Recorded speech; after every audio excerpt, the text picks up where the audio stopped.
حضرت علی رضی اللہ تعالیٰ عنہ نے فرمایا، دنیا داروں کی صحبت سے پرہیز کرو، کیونکہ اگر تنگ دست ہوگا تو تجھے حقیر سمجھیں گے، اور اگر زیادہ مالدار ہوگا تو تجھے سے حسد کریں گے۔ جو آدمی اللہ تعالیٰ کی بارگاہ میں عزت پا لیتا ہے، اسے کوئی غالب سے غالب بھی ذلیل اور رسوا نہیں کر سکتا۔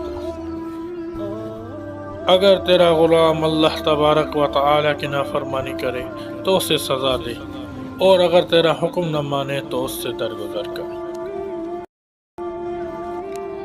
سربت مولا امام علی رضی اللہ تعالیٰ عنہ کے بعد طبیب کو بلایا گیا۔ طبیب نے زخم دیکھنے کے بعد کہا، جتنا ہو سکے امام علی رضی اللہ تعالیٰ عنہ کو دودھ پلایا جائے۔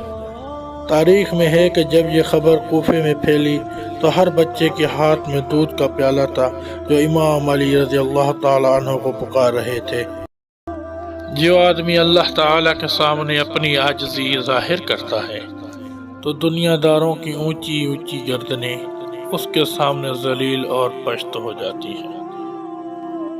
قریب رشتہ داروں کی عداوت بچھوؤں کے ڈسنے سے زیادہ درد پہنچاتی ہے۔ بخیل ہمیشہ ذلیل اور حاسد ہمیشہ بیمار رہتا ہے۔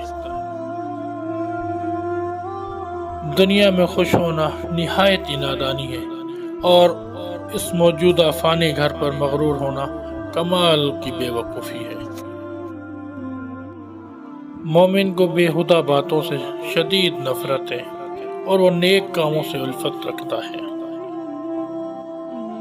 اپنے جیسوں کے ساتھ مقابلہ کرنے سے ہی بہادروں کی بہادری نمایاں ہوتی ہے۔